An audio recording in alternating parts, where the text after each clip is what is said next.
my colleagues. Good evening to my business partners. Good evening for those who have not met yet, and I might have the occasion to meet you afterwards.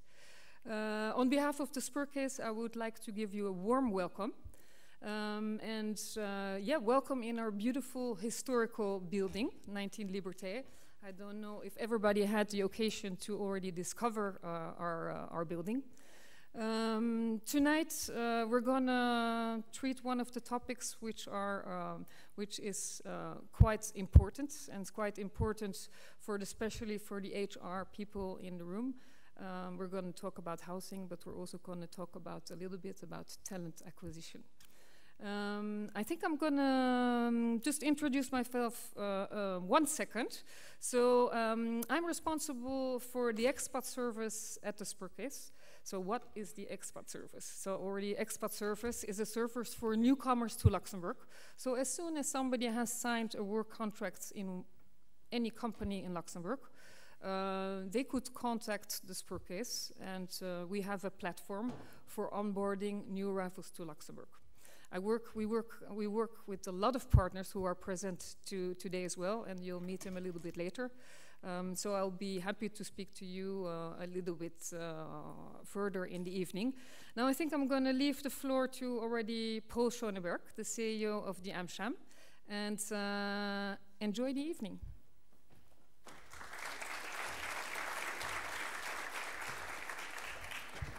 Thank you very much, Simône. I mean, this is a fabulous building, and on behalf of a small but slightly successful ISBL, I say we can't do this stuff unless we get some adult help. So, Simône, I really appreciate the support from SPUERKEESS. And I appreciate the support from the whole team that has put this event together tonight, because this is really a team event. And one of the nice things about Luxembourg is we figured out that we can do things better if we do it together. So I'm very pleased about the event that we have tonight. You all know that there is an enormous housing problem in Luxembourg. And I'm here to tell you we are not going to solve the entire housing problem for the entire country tonight. But we are going to do a couple of things which we hope might be able to help a little bit. So our themes are tech innovation. We have some bright, clever, award-winning techie guys who have developed a product that will help connect people who are looking for housing and companies who are looking for housing with people who have housing, you know, that's on offer. So we have that theme. And then, of course, we have the theme of relocation. And we have most probably the 2 best relocation companies in town who are with us tonight as part of the panel conversation to go ahead and share their experience about where we at, where we going, how do we get there, what else do we need to do.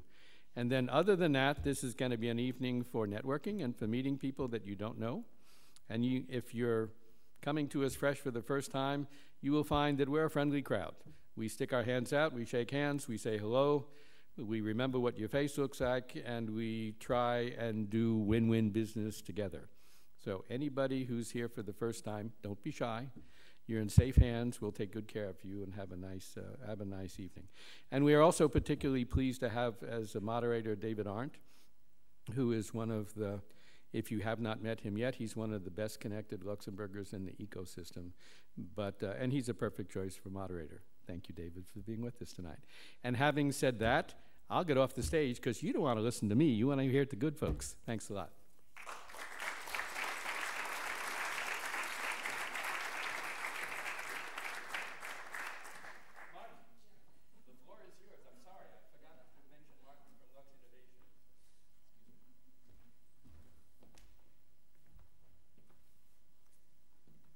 Right, so quickly, Luxinnovation, for those who do not know, it's the innovation agency of the country. We work with the Ministry of Economy and a lot of different partners. It's a groupement d'intérêt économique. I don't know how to translate that in English, I wouldn't be sure. So the reason I am here is that it's very important for us to develop the particular field that need helps in the country and to bring innovation where it's needed. And particularly in housing, you know that it's a problem for a lot of companies and especially startups. So the idea is to try to bring value there, and we do it with open innovation, working with the startups that provide some solution in this particular field. And one of these companies is Dès Vu, and Dès Vu, that was going to speak later on, is one of the companies that won Fit for Start. So Fit for Start, it's an acceleration program, and it's very selective. We received the session where Dès Vu was there. We received about 300 candidates, and only 10 finally made it through the program.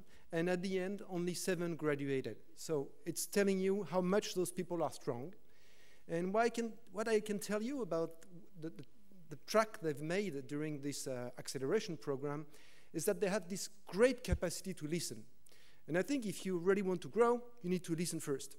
And they really listen to their customer, they listen to the coach, and they try to always bring a new value to the project. Every time they pitch it, there is something new, there is something more intense, something that proves value. So a company like this, we are very happy to have it in the country, not only because those are brilliant people, but also because they bring real solutions to help the companies and the people to grow here, because they can find housing for the people working for them. So thank you again for being here tonight, and I don't want to take too much of your time. I want to leave the floor maybe to you.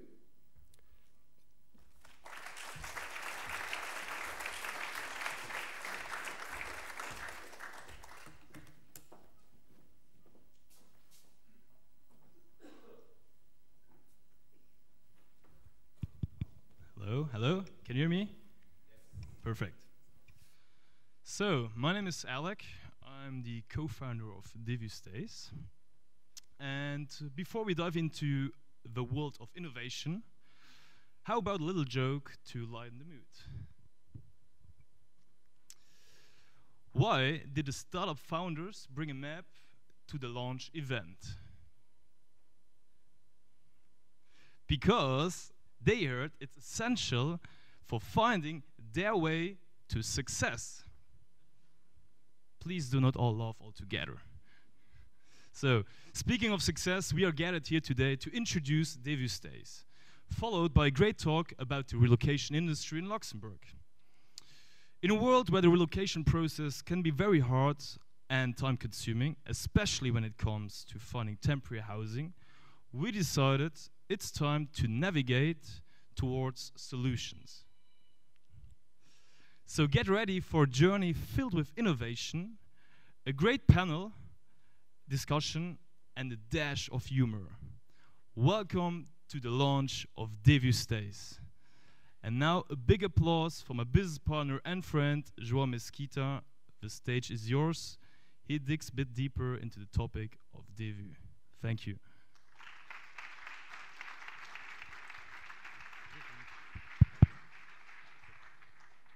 Hello everyone, my name is Joao and I'm the CEO of Dès Vu.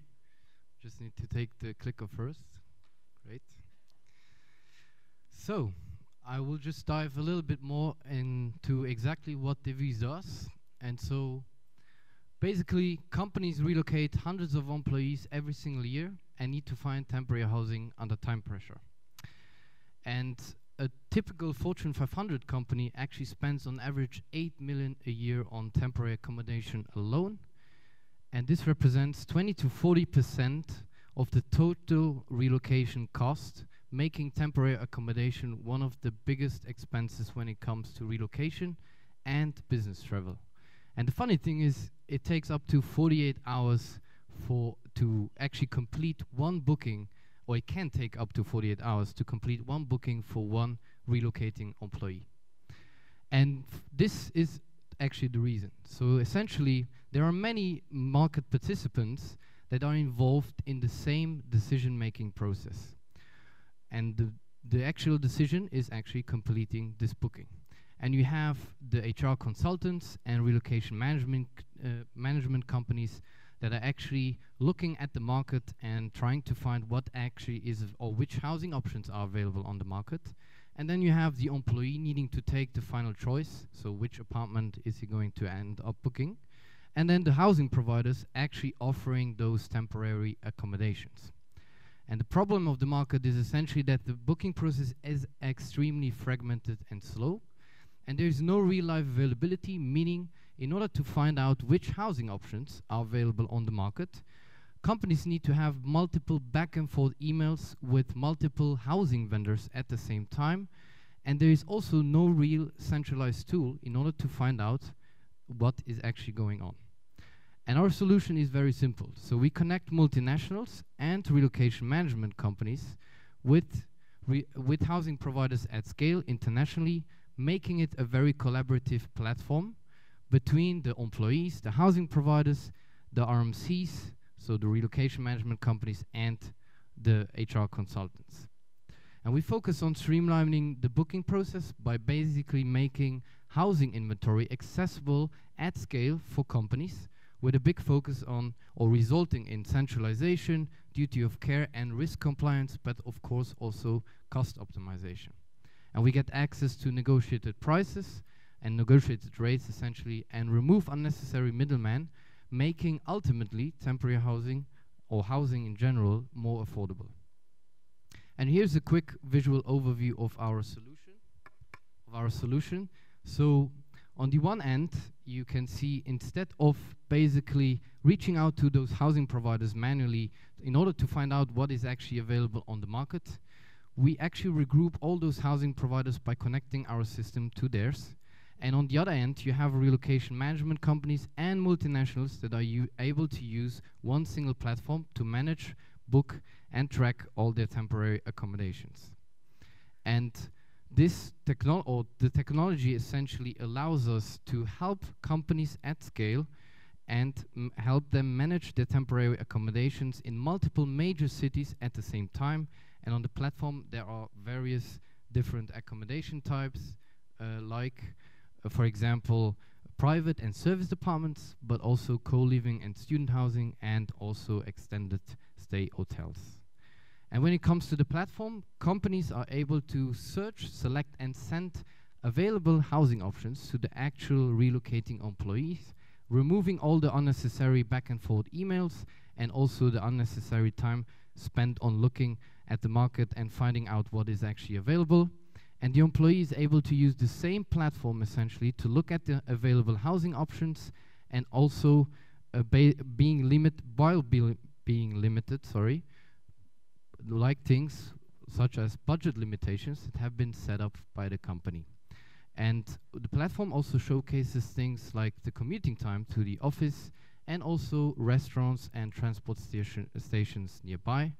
We also provide a clear overview to the company of the bookings that have been performed on the platform, giving them or making it easier for them to know who is where and when, and also to track their expenses. So before basically ending this presentation, I would like to call upon my two business partners over there, Eric and Alec, to the stage, and then we will basically, thank you very much. We will basically showcase you a video about the Fit for Start competition that Marta was actually mentioning earlier, that we won in October 2022. Thank you very much.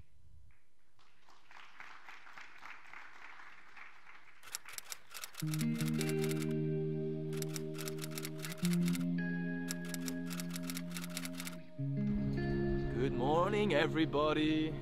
This is Joao. This is Joao. My name is Alec. Kids in the backyard, playing astronauts and rock stars. No one told us to stop it. Called us unrealistic. Then suddenly you're 18. Go to college for your plan B. What you want is too risky.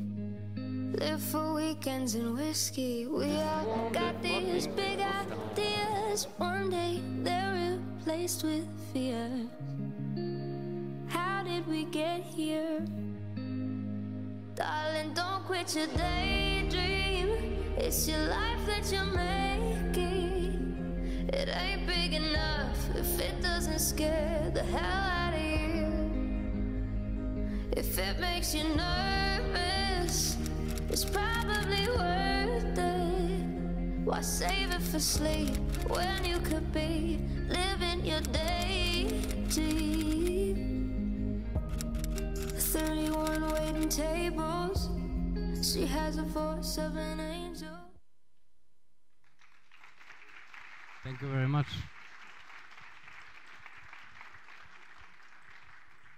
Well, thank you so much. It seems like an incredible journey, and really congratulations. Lots of emotions there, and thank you also Luxinnovation, because I think the project seemed to.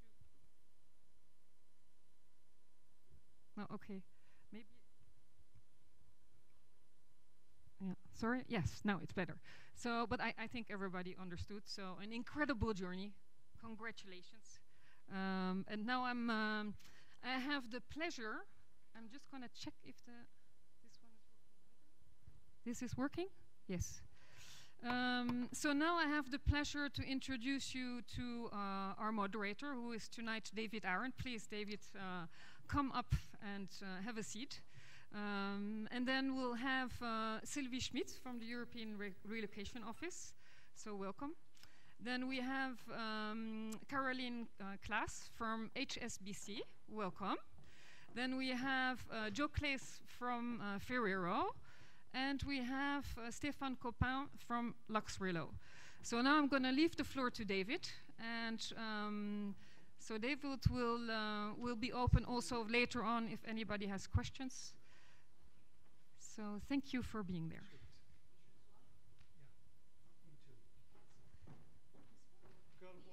Égalité des femmes et des hommes.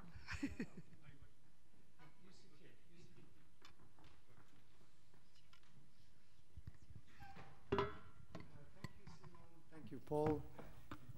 It's my honor to moderate this panel. Thank you for the very kind words.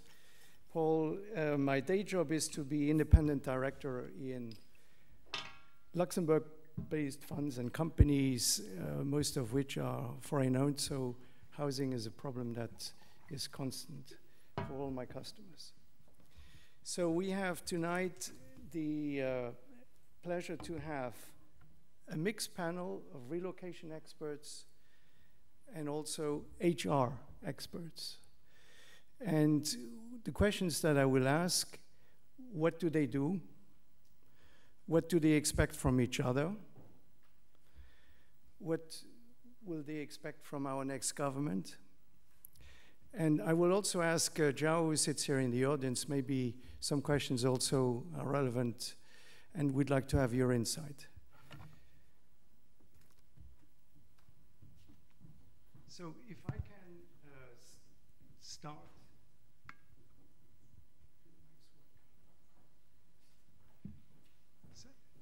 Vous m'entendez? Ça marche? Non. We can speak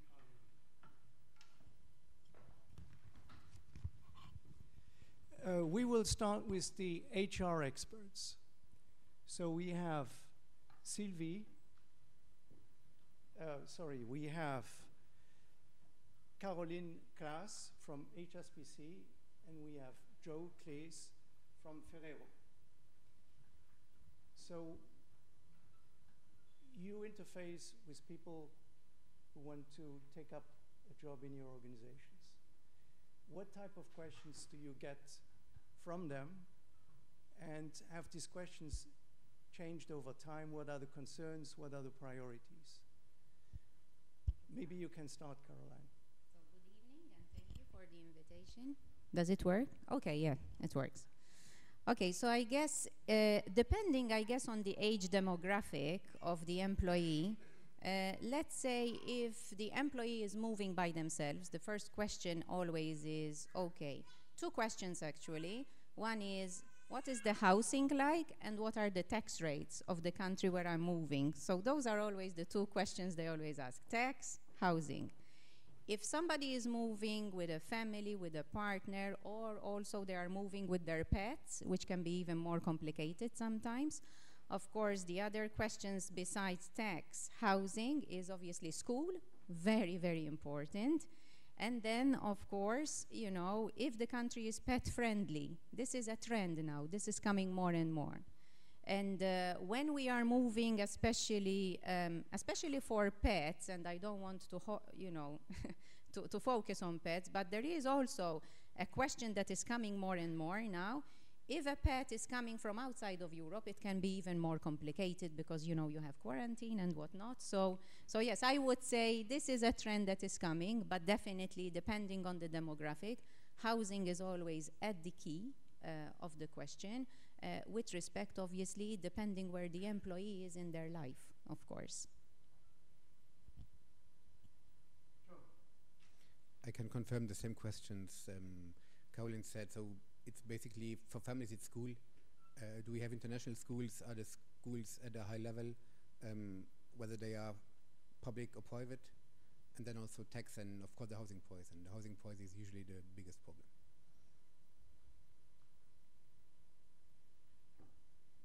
What type of help can your own organization provide to people contemplating putting up a job in Luxembourg? Do you have an inventory of houses ready to distribute, be distributed? Well, an inventory of houses for sure we don't have. But we do have, obviously, HSBC, as many of you know, we are a very big bank, a global bank. So we have a big mobility team that I interface a lot with anybody who's moving, especially across Europe, which is the market I cover. And therefore, once we have a trigger, and there are two types of triggers for mobility for us, right? Whether it's a trigger that the employer has asked the individual to move because there is a need, or maybe sometimes it's the employee that triggers it. So depending on the trigger, then there are different processes. So when the company triggers it, there is a whole process, a mobility process, where we have specific, global contracts and everything is taken care of, A to Z. So we support the employee from the moment they make the decision until they settle in the new country.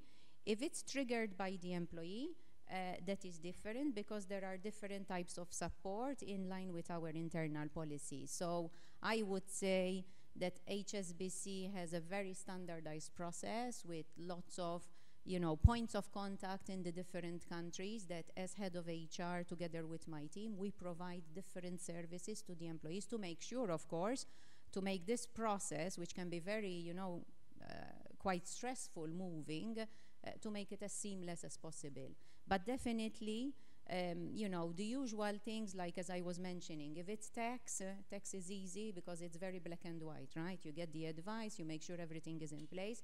But when it comes to housing, since we are talking about housing, that is a very personal decision. It's a decision that sometimes is not dependent only on the employee, but there is the family to take into account. So then, therefore, the needs of the individual are different, and sometimes it's not always easy to cater to all those different needs. And that is why I think making sure that you have the right contact, especially when it comes to finding a home, ultimately, right? It's not just a place, it's a home where the employee will move with their family is very critical. We try, of course, to make it as seamless as we can. Sometimes we manage, sometimes things go wrong. So definitely, having moved myself a lot, yes, some were seamless, some others not so much. So, but yes, we try.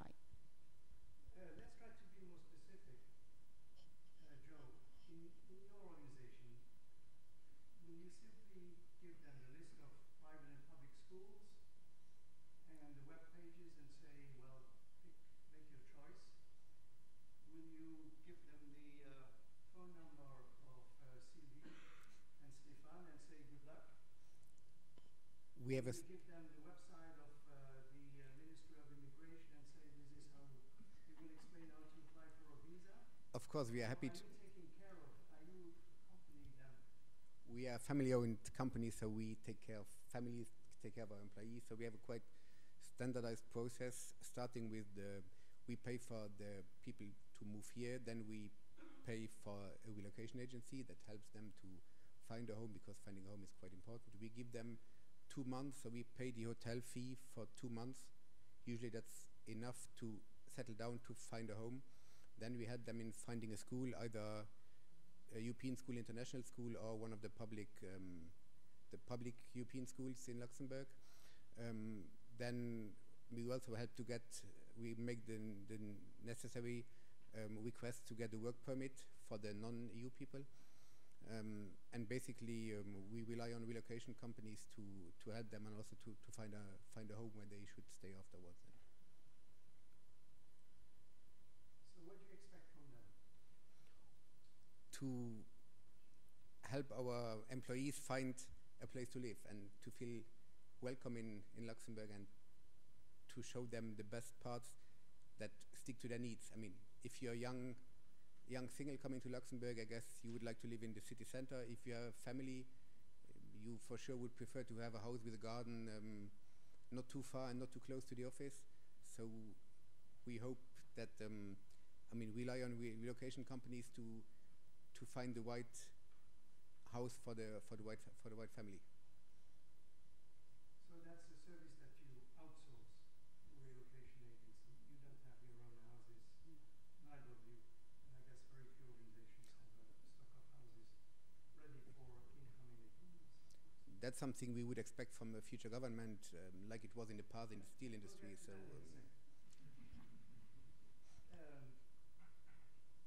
Caroline, do you work with pre-selected service providers, or do you select agencies on a case-by-case basis, whether it's a single person coming in or a big family? No, we have, across HSBC, we have a pre-selected, because obviously we want to make sure that, you know, they deliver a certain level of quality, so we do not just, you know, change provider every month. We want to make sure there is consistency. So whether if somebody is moving, is coming to Luxembourg, or maybe they are going out of Luxembourg or coming in, we try as much as we can to have consistency across that process. So we work with global relocation companies where we have, you know, a specific set of standards that we expect them to deliver. We expect also sometimes help from relocation companies. Sometimes if the person coming in does not know the local language, and sometimes some of the contractual agreements are in the local language, that can be also, you know, something that we expect help with, because sometimes employees feel at loss. You know, you receive, I don't know, a rental agreement that you're signing for a year, 2 years, and it's this thick, and you don't know what you're signing for. Sometimes this could be a challenge. So we expect that our employees are supported.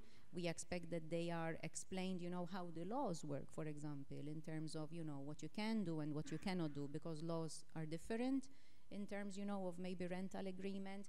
Sometimes, for example, it's also important to understand when you are entering in a contractual agreement, if it can be broken because of certain situations. Sometimes maybe people need to leave after a year, whether they've signed a contract for 3 years. So we expect, you know, all these things that are explained before actually, you know, the employee is committing to something that maybe, you know, 6 months down the line, they have an issue and maybe they want to get out of it. We've had situations. I'm sure they are very experienced with this. They know what I'm talking about. So sometimes it doesn't work. People choose maybe a property. They think it fits their needs today, and maybe 6 months down the line, they see that it doesn't work. So anticipating what can go wrong and maybe what could we avoid, you know, pitfalls based on their experience, that's something we would expect.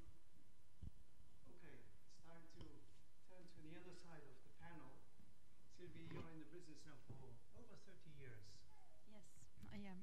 So can you explain exactly what your company does? Well, we are a relocation company that offers immigration and relocation assistance. That means that goes from paperwork up to housing, schooling, settling in, departures eventually, the whole panoply, like we say in French.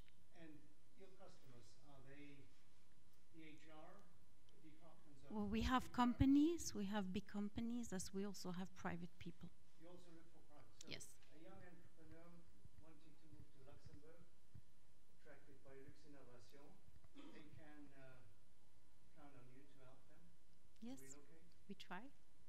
Also, not only to find a private home, but also maybe an office? Yes, we do. Stephane, how about your organization? do you do the same? Are you competitors? Or? Yes, we are friends and competitors. And yeah, we offer the same range of services. Basically, we are mainly working with corporations, but we also have private individuals. At the end, it's always private individuals, whether it's paid directly by the company to us, or sometimes companies are giving cash allowance, and people can use or decide to use it for themselves or to use our services. And again, it goes from immigration to home search to school search. A big part also is all the admin, which can be in some countries very easy and more complicated in other countries. So you help on all these aspects? We help on all these aspects depending on the requirements of the companies we are working with, on the policies that are established by the companies. So it can be some packages where we have several services, or it can be only one service, can be one-day home search, for example. It depends on the budget the companies are willing to spend on their employees. So sometimes within some companies it also depends on the level within the company. So it's very different. So there's not one rule. There are several rules depending with whom you're working with. Sylvie, your customers, are they, the end customers, are they rather large families or single or young couples? A big mix today, a big mix. It's really a lot of single people. We see more and more. It's not only the Americans coming anymore. There's a lot of Europeans coming. It's people coming from all over the world. And it can be singles, as it can be just short periods for big projects, as it can be families. So sometimes we're going into temporary accommodation or into group moves for just short terms, like in IT and whatever, as we can also have families coming on an assignment for 2 years, or families staying indefinitely. So there is a big mix of all of that. Okay. So concretely, you have a family coming in, and they want a house. You describe the kind of property they're looking for. And where do you go from there? Do you have a list of houses that more or less correspond to the criteria that you've been given? Have you visited the house before? Do you know what it looks like? Whether there's public transportation available, school in the neighborhood, place to buy your croissants and paper in the morning?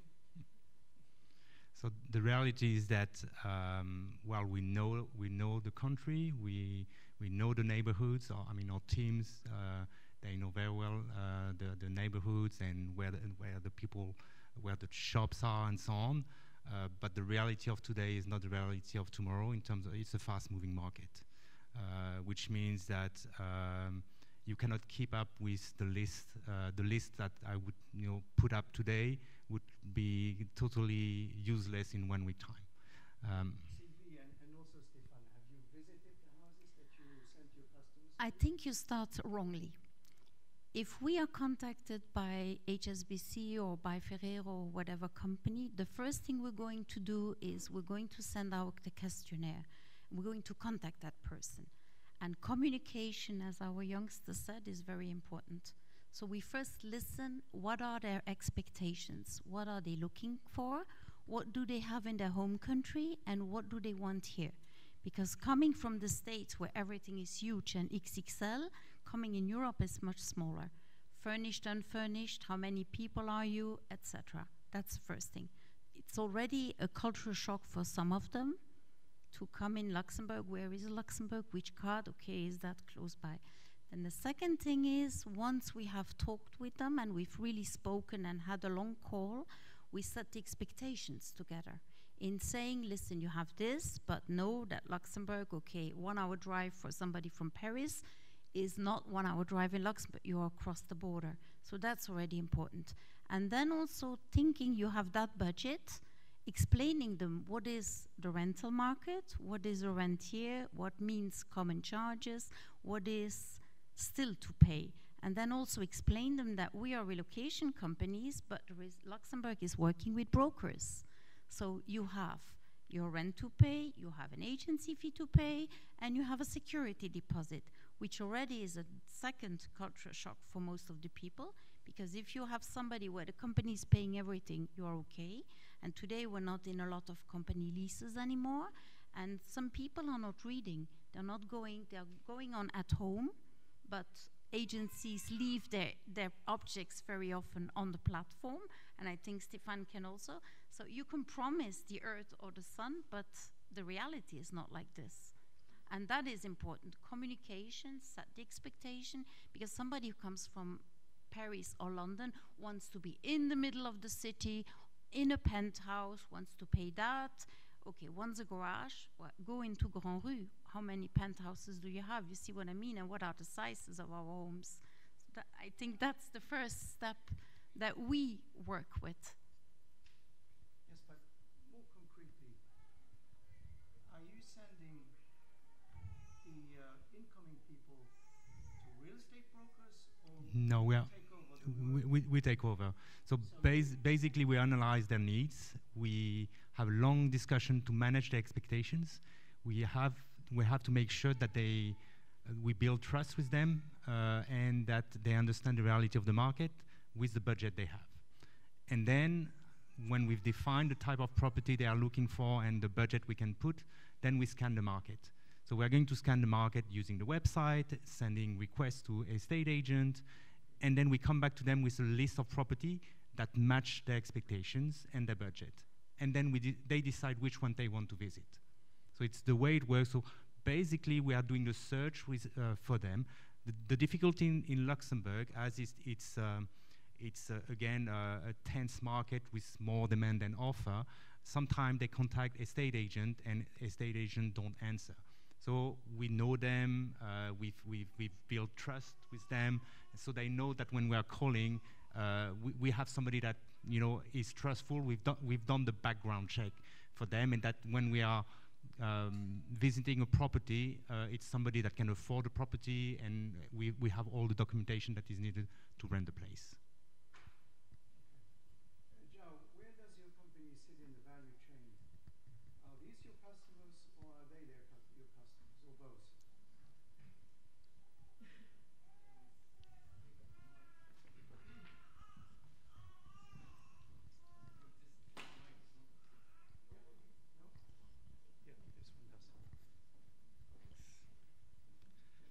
I think that's actually a quite a complicated question to answer in just a few minutes, because it's like, yeah, it's also like Caroline was mentioning, you have in this market, it's a bit more complicated than just, okay, relocation company and then the company.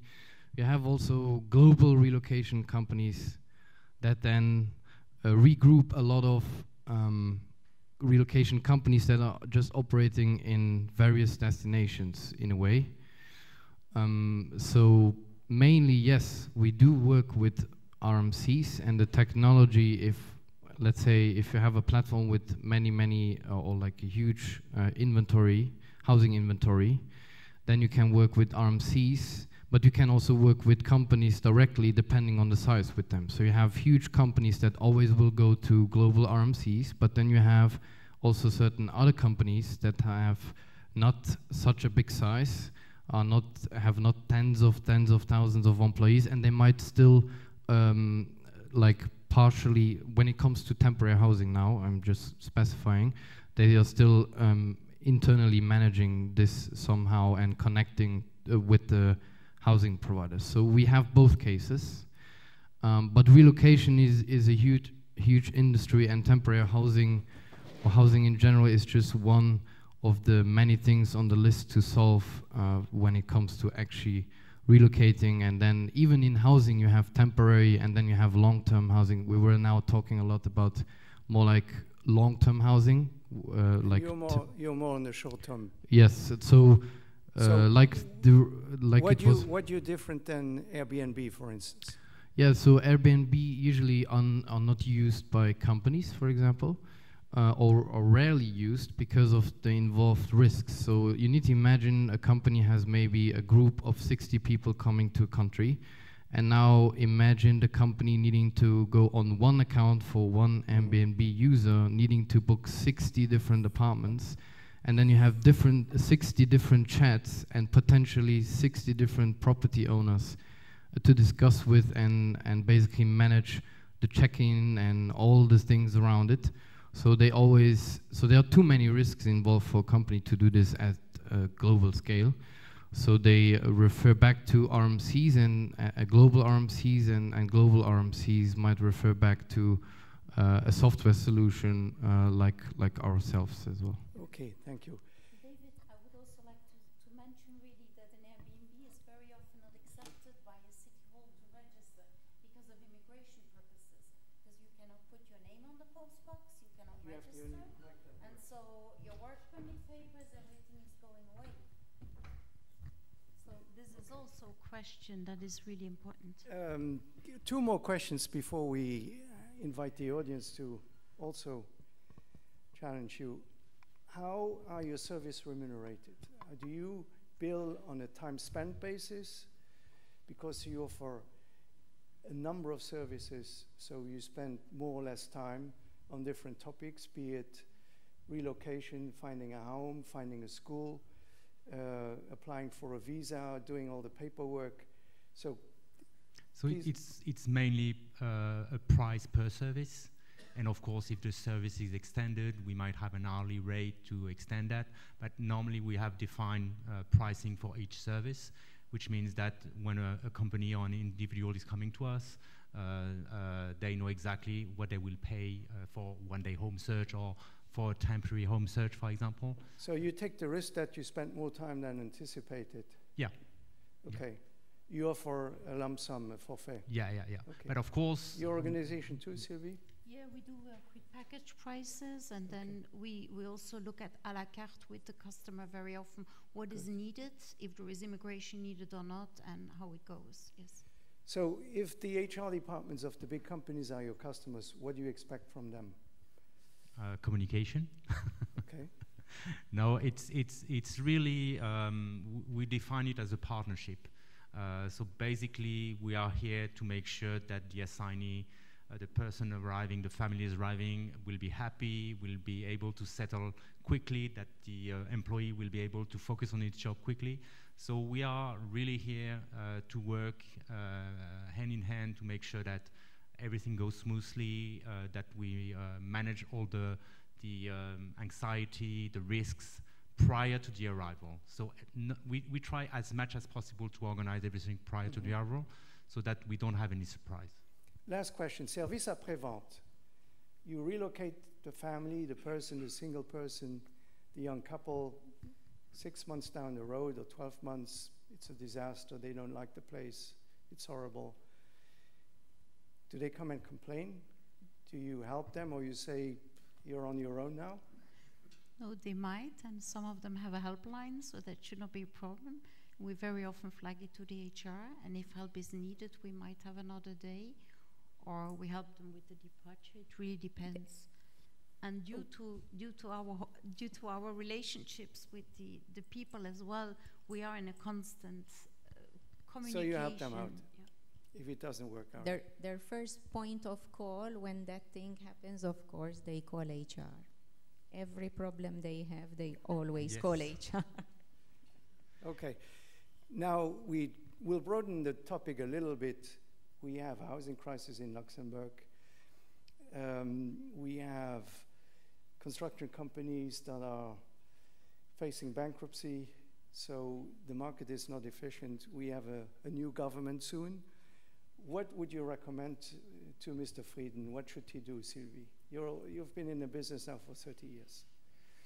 Well, the first thing is, I first would recommend something to the companies, and that is, okay, I like people saying, for example, you get 2 months of temporary accommodations, but in the nature being, the people are just waiting till the very last minute to start work. So I've really advised a lot of companies to say, give them a month of temporary accommodation, and you can still extend. Because then the person goes with us immediately to look for houses and doesn't wait and then stretch on one way. Okay, I understand that some moves need 5 or 6 weeks, so that's one thing. On the other hand, it is really important, and not only the message, first of all, to agencies, brokers as well, to be a little bit flexible. and to eventually accept if a person needs or negotiates on 50 euro or a start date later. And we are in a market where sometimes we're 10 or 20 people looking for the same property. Like in Germany some years ago, it's really difficult. The government also needs to perhaps punish a little bit the landlords and the investors that owe properties that can't sell it. And some agencies are now starting to reinvent and try to discuss with the landlords to put it on rent instead of keeping it for sale and empty. Because we are really getting into trouble in a few, not only now, tax but empty later. houses. Other recommendation for our government? We would, for example, like to see fiscal incentives if we buy houses for our employees. Yeah. Like it was in the back in the steel industry time. So would be an idea that we would welcome, so that we would have, I would not say Ferrero campus where all the people from Ferrero live, but to buy an apartment house, get financial incentives, and be able to rent these apartments to our Okay, two very sensible proposals. Tax empty vacant spaces, tax incentives for companies who want to build houses. Karin. I guess maybe also, I guess one of the things that our employees sometimes find complicated, where of course we rely on our partners to support them, is really to have more explanation on the process, because sometimes it can be complex, or more user-friendly. And also sometimes when some of our employees try to contact some institutions, I would really appreciate if there's an effort sometimes, if, you know, in Luxembourg a lot of people speak different languages, but sometimes I receive feedback that, you know, they try to call and nobody is speaking to them in English, and this creates, you know, a lot of issues, and then they come back to us so that we can manage it for them, and that creates, you know, a lot of wait time, a lot of stress. So yes, more flexibility, I guess, in general. And more responsiveness. And more responsiveness. In particular in the English language. Because we are creating an international community, right? Yeah, absolutely. Stephane. I think that the new government won't be able to tackle the housing problem quickly. So I think there are several things to do. I mean, interest rates are bringing a bad situation to the country because people are not able to buy, which means if they are not able to buy, they are going onto the renting market, which is drying out the market for people arriving. And that's a difficulty. For the first time this year, in middle of last year, we had a number of employees that came, started to visit houses here, accommodation here, and they didn't come. And it's the first time that we had so many people that didn't come last year, which in terms of talent attraction is a real problem. Yeah. And of course, we it might not be your case, but what we sometimes see is that the recruitment team in the companies we are working with is not always telling the truth about the cost of living in Luxembourg. And people arrive, and when our team is starting to work with them, they say, what? I'm going to pay to have less in my pocket than if I'm coming from, I don't know, Rome. So more transparency from... It's not everybody, but we see sometimes, yeah, we see that they really need to recruit talent. For the government, tax incentives for people who want to invest in housing. I think this is the first step to make sure that... Deduction of interest rates. For houses that are going to be put on the market. Good. For rent. Questions from the audience? Yes. Paul, you have the final word, so... Yes, thank you. One opinion and one question. One opinion, indeed, to confirm what you said, Stephane. Currently, we can see that in Luxembourg, we've got a lot of no-shows from candidates. A lot of people decide to move in Luxembourg, and between the contract signed with the companies and the fact to live in Luxembourg, we've got 7% increase of no-show from people from Europe. This is a trend we share with some recruitment companies in the market, so indeed it will be a key topic for the government to come. One question for perhaps Sylvie and Stephane. We have currently a lot of internal mobility in companies like HSBC, Ferrero, and others. And we've got new candidates coming from new countries with an external recruitment done. I've got a balance on it. Could you see that this is a 50-50% regarding people coming from internal mobility and external recruitment, or do you see a different trend on it, if I can ask? I mean, on our side, it depends with which company we are working. Some of them, it's a mix of new hires and global mobility, especially, I mean, I would say companies like HSBC, where they have offices a bit everywhere. Those companies are, you know, moving their people around. Otherwise, yes, local companies in Luxembourg tend to hire more because if they only have an office here, it's not internal mobility, it would be, you know, new hire. We also see that on the local market, even if you're not a multinational, some local Luxembourg companies are coming to us to ask for help because they don't know what to do anymore. And okay, in a way or another, what we also have is that very often the housing that we're proposing, if people are going out, we already know that we will put another person in. So we contact the broker again and we ask. And the tendency is also that some multinationals are keeping now the houses for the next expat coming. So they don't give it to the broker anymore. So that's also due to the, and okay, going even abroad, because that is also a question that you might have, is what do we do? Can we live in Germany? Can we live in France? Or can we live in Belgium? Pay attention on an immigration standpoint. And the prices there have gone up to 20% as well. So you see the market over in Trier, in Arlon, and whatever are also becoming big. And look at all the cars on the road. Commuting time. More questions? Yes. You already spoke a lot, so who else? No? Anybody else? Yeah. Here.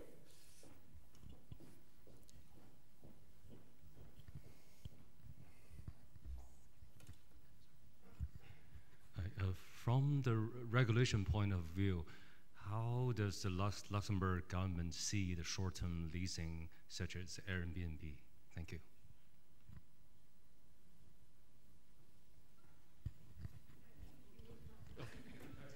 Sorry. Well, the problem we find is that sometimes people that are renting Airbnb are not declaring properly to the commune. So we have a few cases where when people arrive, we wanted to register them. We were not able to register because they didn't pay their taxes on Airbnb. And you have a lot of communes. I think only a few in Luxembourg. So Luxembourg City, Schonenberg, and a bit Esch allow you to use temporary accommodation or Airbnb. But it's very challenging, and we really tell the people. We had a few people that rented an Airbnb. They arrived in Luxembourg and they had to change because the commune didn't accept the Airbnb as a valid place to live. Yeah, the same with the hotels very often, and with all the furnished apartments, you really have to check if it's possible to register or not. And they make more and more. Because they had the Ville de Luxembourg, the Bürgerzentrum set so they even asked the floor and room, and they had over 1,000 people that were illegally in Luxembourg because they were in livings that were not even declared. So we are punished sometimes by going with people because we are missing a document, or we're missing the floor or the room number. So it's really big control at the moment. I think there is a story, I don't know if it's true, but Lady Polfer, she had somebody registered at her address. So people are registering at addresses that were fake addresses. And before Luxembourg City didn't do any control, but now they are doing. It's the same when you host a friend. You need to have a certificate d'hébergement where you can say, because very often the friend is not the landlord, but is a tenant as well. So are you sub-renting or not, even if you have him for free sleeping in another bedroom? But the commune is checking. So you need to have the paperwork of the landlords to prove that the landlord agrees that the friend is staying with you. So it goes really very far. One last question before Paul wraps it up. Maybe me? Yes? Yep. I just have a question to Caroline and Simône, Joe. there was a person just behind you. Oh no, but then I prefer to give you the mic. Well, I just want to ask, because we talked about the problems about short-term finding relocation, and what about the long-term problems? Do you have some problems, and where would be the need to help somehow? Because I heard about people who are coming and who are relocated, and they you say it missed out, and they go back again because the family didn't adopt it, or so I was wondering, what are the long-term problems you find? So that's actually a question I forgot to ask you. That was the one I was going to ask as well, actually. Me too. Okay, fine. So, do people tell you we're looking for a house for the next 6 months, 12 months, or we're here forever? I mean, normally people are saying that it's. I mean, we always check with them if it's long-term or short-term. So if somebody's, for example, when you have intra-company transfers, so mainly in the IT sector, we know that they are working on a project. It's going to be 1 year, extended an extra year maybe. So we are negotiating and finding a property that allows that. On the long term, well, we scan the market with what is available. And the most important part is prior to the arrival. Really define with them their priorities, where they would accept some, to make some, how you say, a concession, to allow that maybe they won't have a modern kitchen and things like that, so that when we go on the market and we visit, they are ready to accept what they will see on the market. The same is that, okay, some people come for 1 or 2 years and are staying here for 10, 20 years. On the other hand, what we also have is that people start renting and then suddenly they want to buy. You see, okay, even if now in the last few months or years it hasn't happened so far, but then they move out. So for us, it's also important as a relocation company to sign a lease contract with a diplomatic clause, so that if they are transferred for professional reasons, or that they at least have a 3 months notice to cancel. And if they cancel, even if they buy something, we try to work with the brokers, and we try to also find somebody else for their house so that they can go out, despite the painting clause or other clauses that they need to fix, but that's important. So there is a professional advice that we give as well to really for those long terms. Simône, does that answer your question? Well, actually, I had a little bit of question to Caroline and Joe, and I think we might do that that's the last one, and I give you can go ahead. We still have. Paul.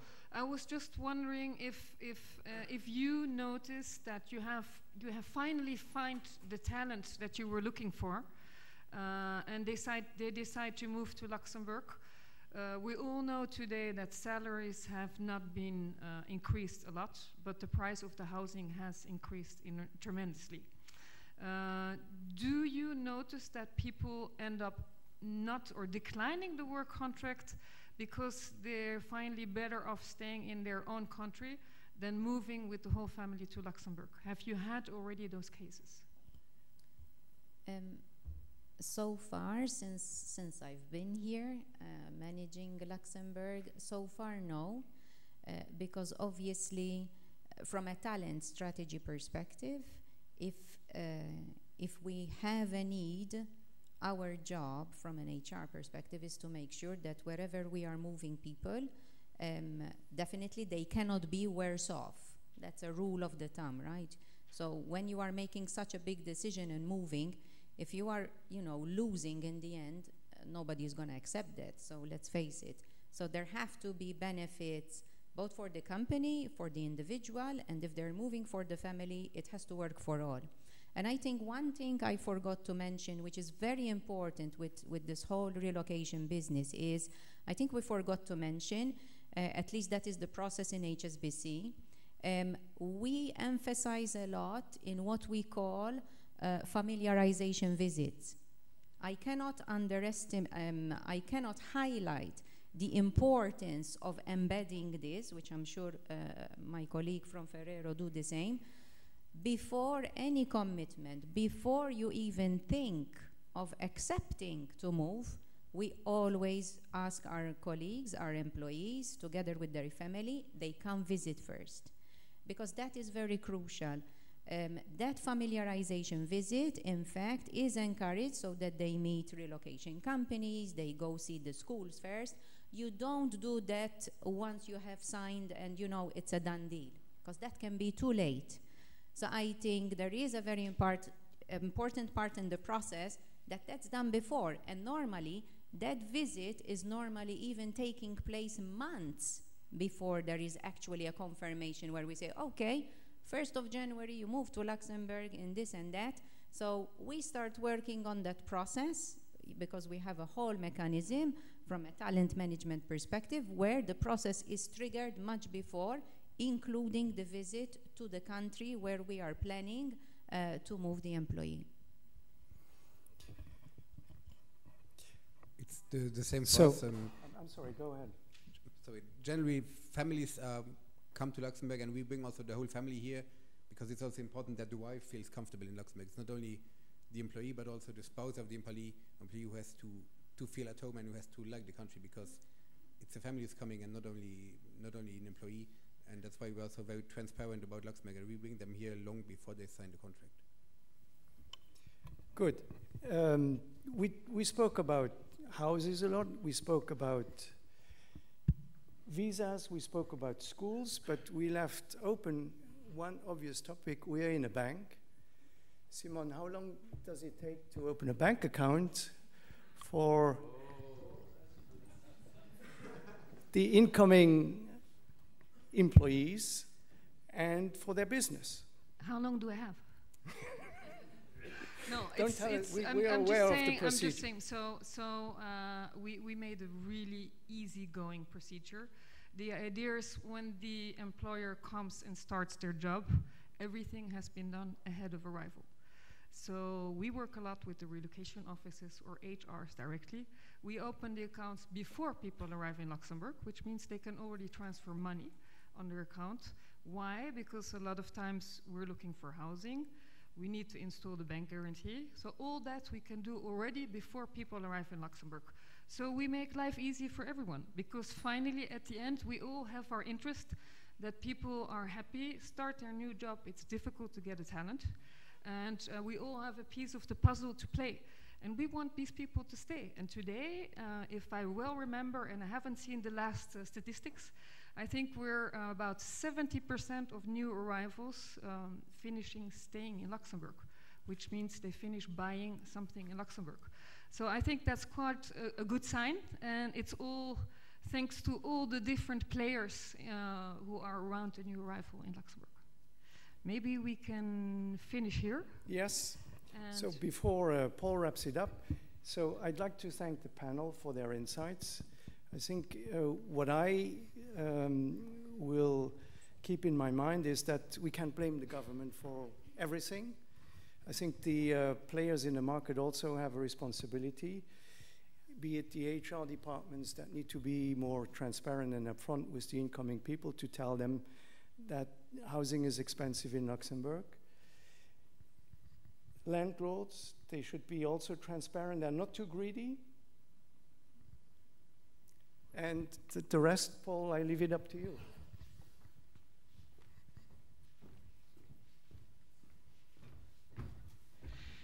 Please join me in congratulating our panel.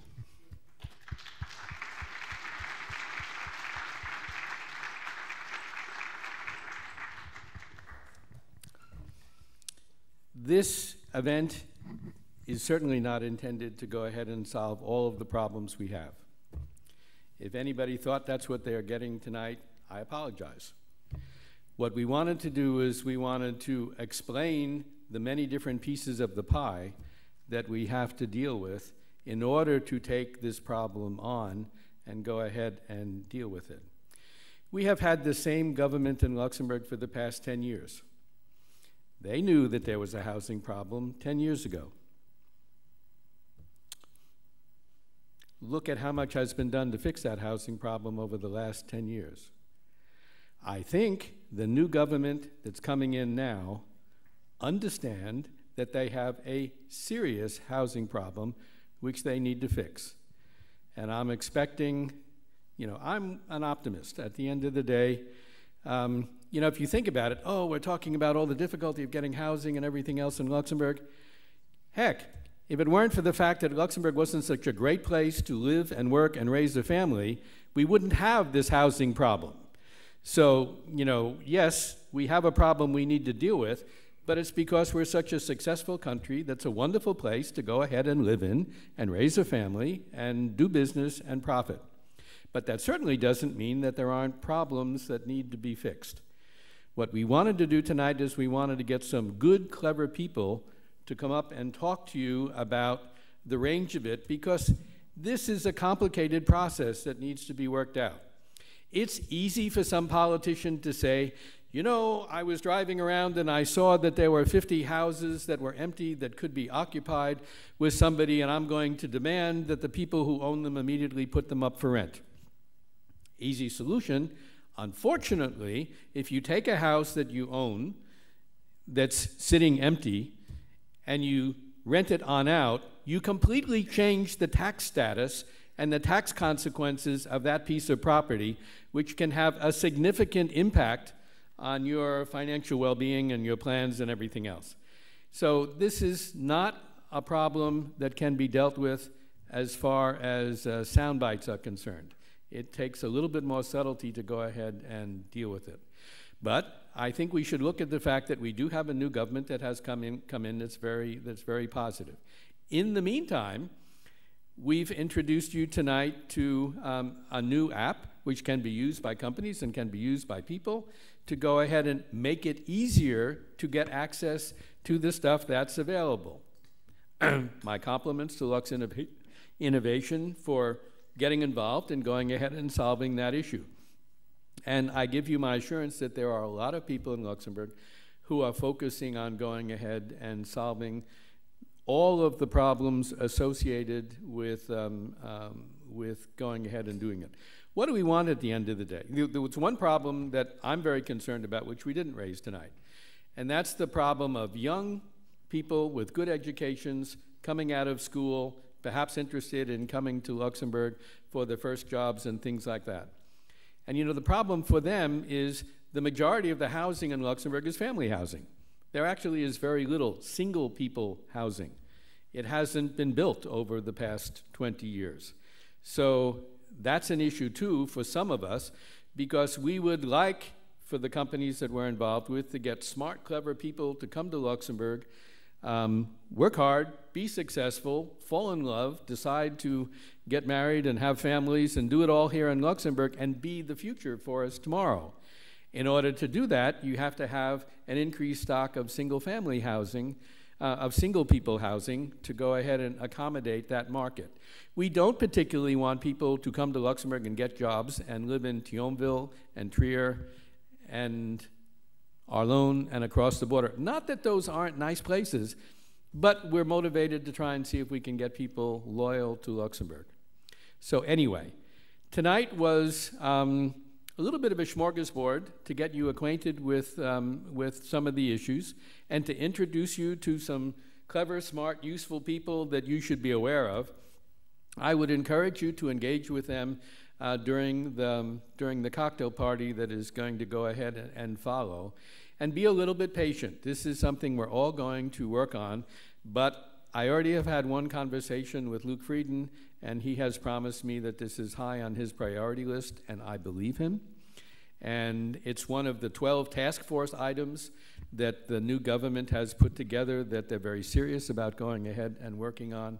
And I'm sure working together between business, the citizens of Luxembourg, and the government, we can make progress that will not necessarily overnight, but little by little go ahead and get us where we want to go. Now, not being totally stupid, I understand that I'm the one who's stopping you from going ahead and enjoying a cocktail party. So I want to thank my friend Jerome and La Lux, who are kind enough to go ahead and make sure that that part of the program is something that you will enjoy as well. And just as a little thought, when you're talking about housing, you also need insurance. And Lux, even though they're not paying me to say it, happens to be an incredibly cool insurance company. So please take the occasion to, he's right over here, he's very shy, but he's waving a little bit on the second row, and I would encourage you to engage with him and talk to him a little bit too, because you're gonna need insurance, and you might just as well go to the best. Thank you all for joining us tonight. Have a good networking, and looking forward to seeing you as well.